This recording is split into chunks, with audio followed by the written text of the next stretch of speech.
Okay, how about you?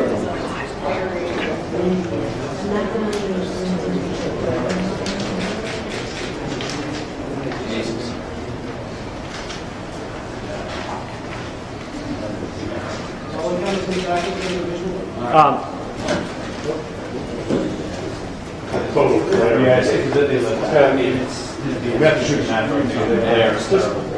It's open floor. We're just talking.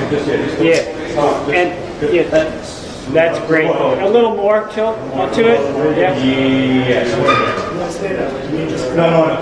Hey, front row guys, you mind just stepping up for just a sec while we TV gets a quick shot here? Thanks a lot, guys. Appreciate it. Thank you.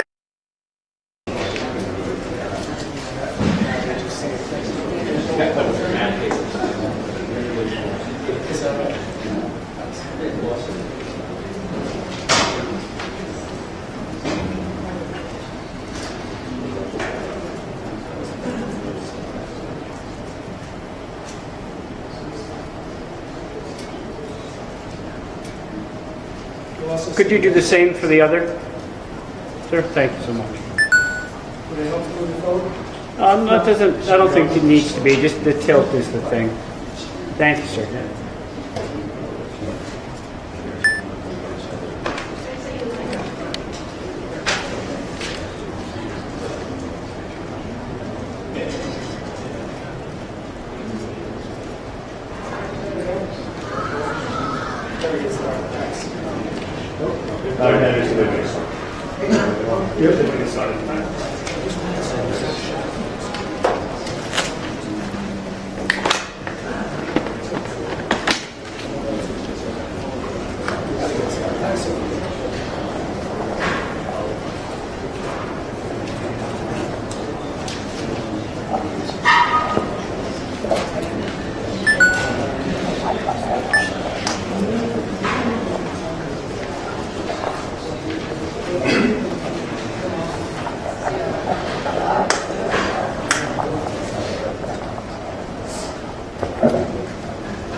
Good afternoon.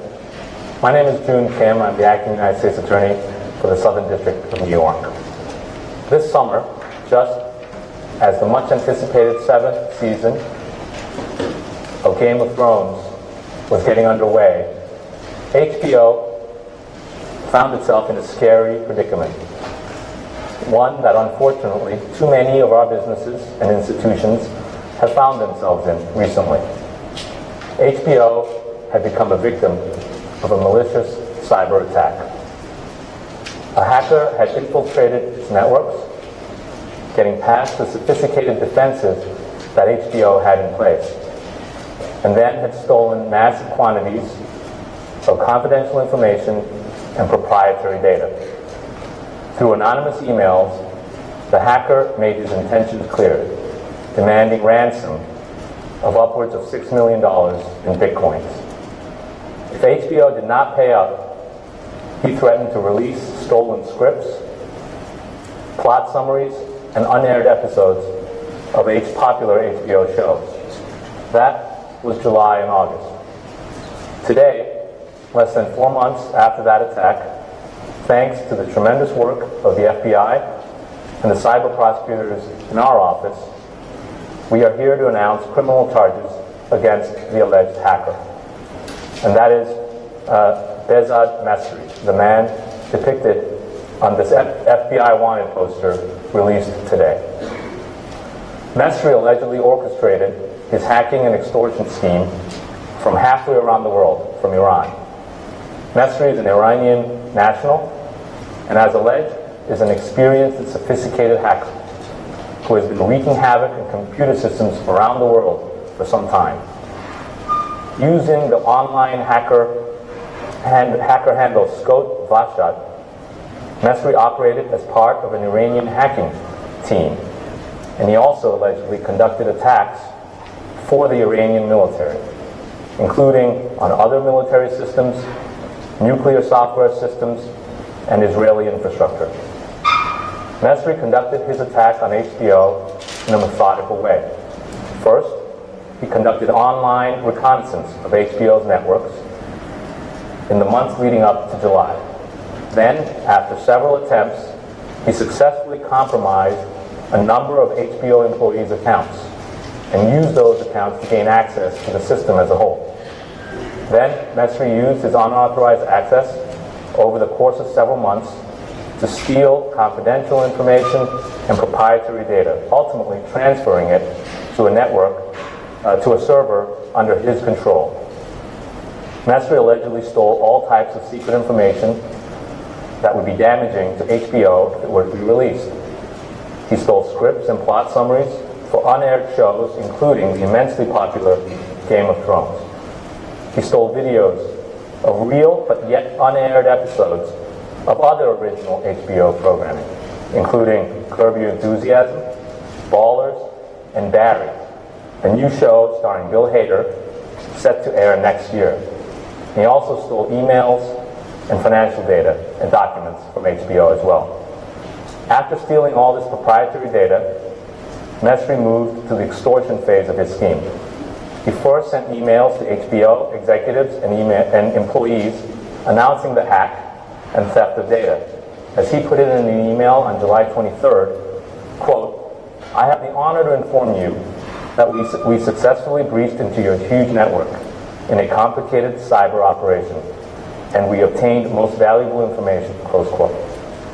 He allegedly claimed that he obtained 1.5 terabytes of data.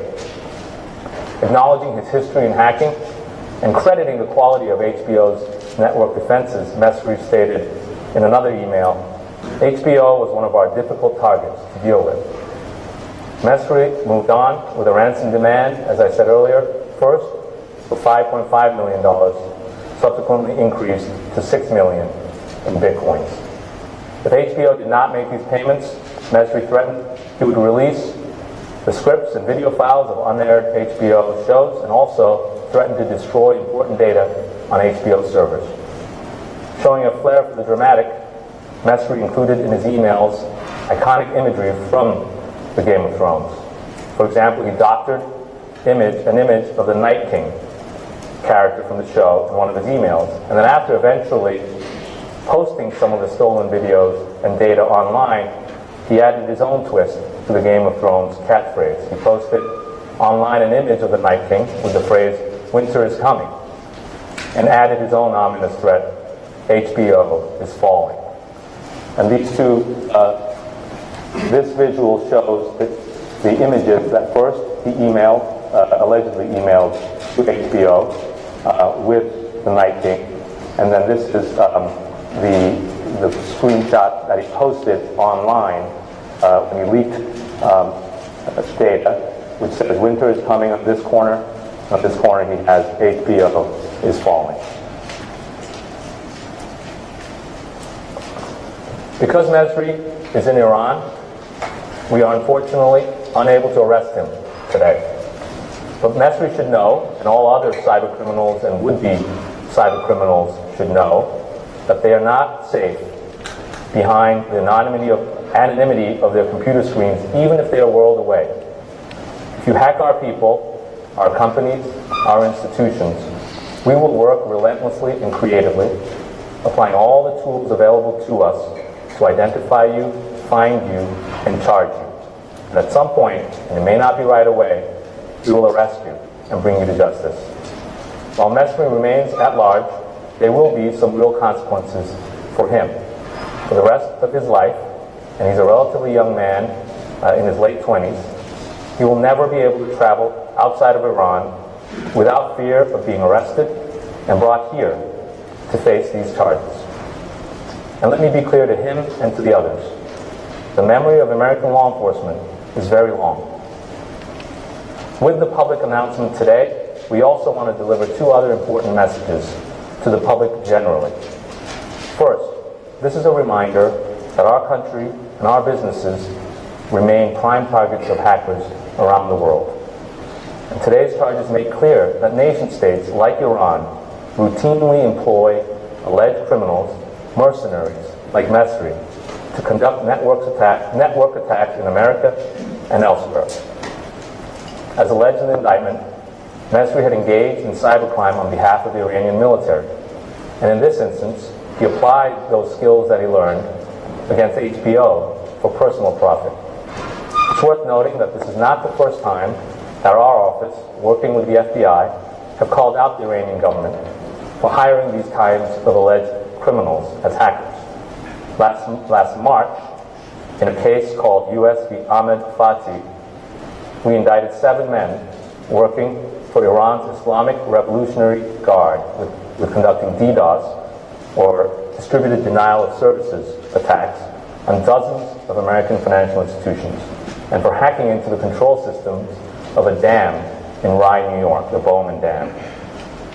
And unfortunately, I suspect that this will not be the last time we charge cyber offenses against hackers with ties to the Iranian government. The second message is that these charges serve as a general reminder of the constant threat of cybercrime we all face every day now, individuals and institutions alike.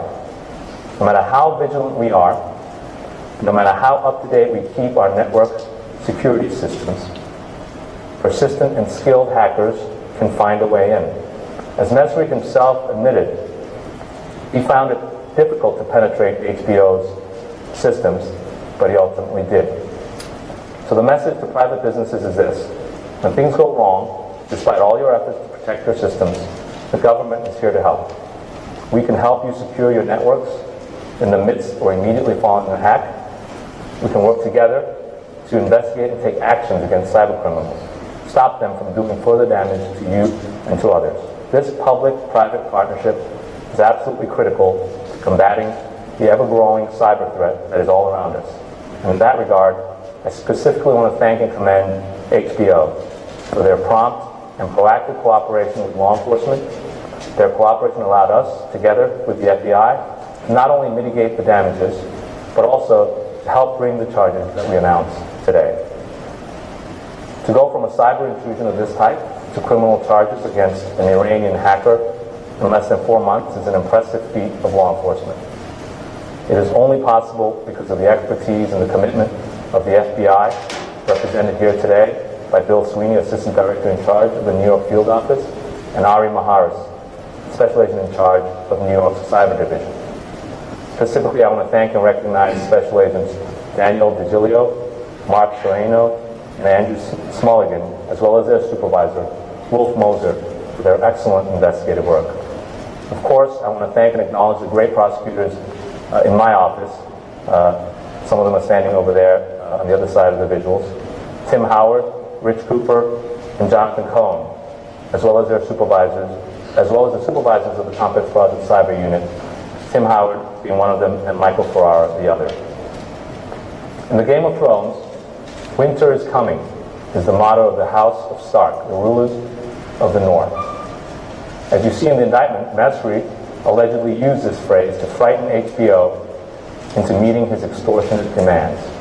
Well, today, winter has come for Behzad Mesri. As of today, he stands charged publicly with federal crimes in New York. As of today, he is a fugitive of justice. As of today, his name and picture will go up on FBI's most wanted list. He will forever be looking over his shoulder. And if he isn't, he should be. These charges will follow him wherever he goes until he's been caught and brought to justice.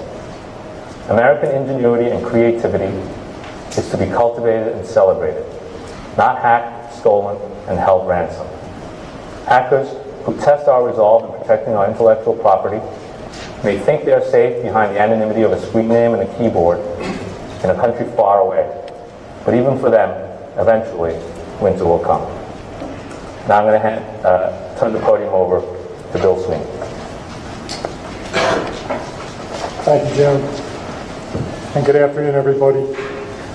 Earlier this year, Behzad Mesri, as alleged, unleashed a cyber attack and extortion campaign against HBO, attempting to shake them down for upwards of $6 million. As alleged, Mesri identified access points to HBO's network, used unauthorized account information to gain virtual entry into their server, and steal intellectual property, released some of the stolen information via the internet, and promoted his efforts via the media and via Twitter. In the simplest of terms, he lurked in the alleyways of the internet, identified the vulnerabilities of the victims, and pickpocketed their information from thousands of miles away. After he had successfully identified the proprietary assets, he held their future for ransom. The sad reality is, it could just as easily happen to one of us.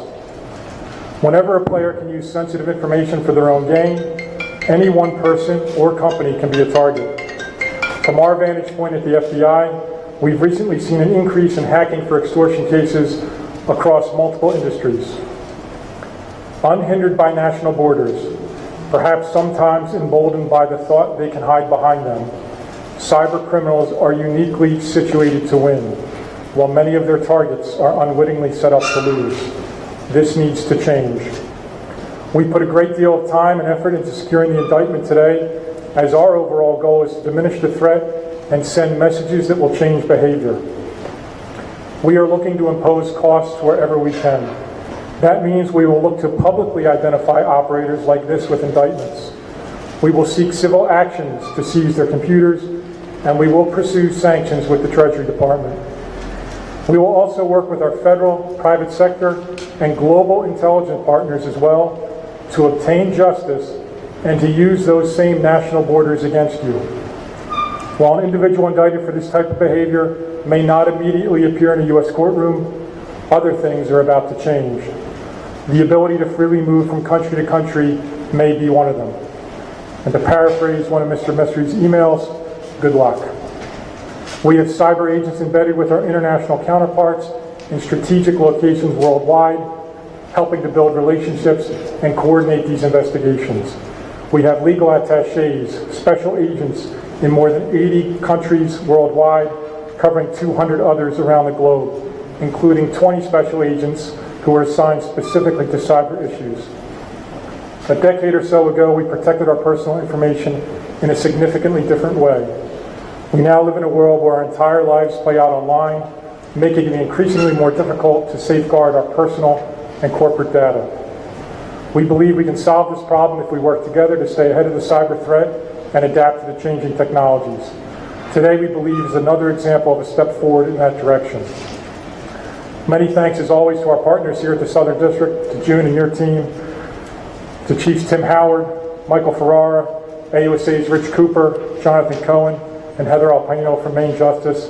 And last but not least, I want to extend my congratulations to our investigative team here in the Cyber Division, led by Special Agent in Charge Ari Maharis and Assistant Special Agent in Charge Rich Jacobs. Your work and your teams has been absolutely professional. Thank you very much. Thanks, Bill. I'll take some questions. Is there any sense that he was working with the Iranian government during this act, or was just that he had worked previously with the Iranian government? The allegations in the indictment are that he had worked previously with the Iranian government. I think the allegations in the indictment also make clear that he was doing this for the purpose of extorting HBO money. And so beyond that, I'm not going to comment. Why did you unseal the charges now versus waiting to see if you could extend them legally? That's a good question. It's an issue we face with many of these cases where we have identified and able to charge people who are beyond our reach at the time with crimes. And this was one of those cases where, as I said, we were able to relatively quickly identify and charge him. And we had to make an assessment whether there was a realistic chance of actually getting him or luring him to a place where we could get him. And then we weighed that against the need, the importance of sending a message that we can and will, even when you are immediately beyond our reach, charge you and make a public statement like this. And that was a balancing that we did, and we decided this was the right time to do it. So is it believed that he worked alone on this hack, but used tools that he gave from working with the Iranian government, and that they, of course, would not punish him? I won't get into what we believe. I'll talk about what we allege. We've only alleged this one person of committing this offense. We do allege that he says himself in his emails he uses We use the term we. And we do allege that he had previously worked with hacking groups in Iran. Yeah. The Washington Post reported yesterday that prosecutors are being pressed to come out publicly with charges of investigations involving Iran. Can you tell us, is that true? And if so, does that have anything to do with the timing of these charges? I saw that reporting as well. When I saw it, we already knew we were going to be doing it. Today, as I've said, we have been thinking about this balance between whether we can realistically get this person versus the importance of making a public statement that we brought these charges, and we made that determination that we were not likely to be able to get him and that we should go public with it. So that was the decision that we made. Is there any sense That's your about second, right? why, he attacked HBO specifically in Game of Thrones? Is this some sort of, is there a message about American culture, or was it just opportunity? There's no allegations about whether there was a other message other than the message he did deliver, which is he wanted money. Just to Yes. So, according to the indictment, he started to do the recon in May, and then he started to gather stuff shortly thereafter, and then made the extortion demands in late July. After HBO first became aware, did they try and shut down what he was doing, or in working with law enforcement, was it kind of like, okay, we want to see if we can get him to do more, I don't know, with a having equivalent of a phone tap with these, do phone trace, so to speak, but was it kind of like, let's wait and see we can catch him, or how did that work out? I'm not going to go beyond what's in the indictment and then what I've already said, which is that we thank and commend HBO for their prompt reporting of this to the FBI, and as I said, we worked with them right away to help mitigate the damages and to bring these charges. So beyond that, I'm not going to get into anything. Yeah.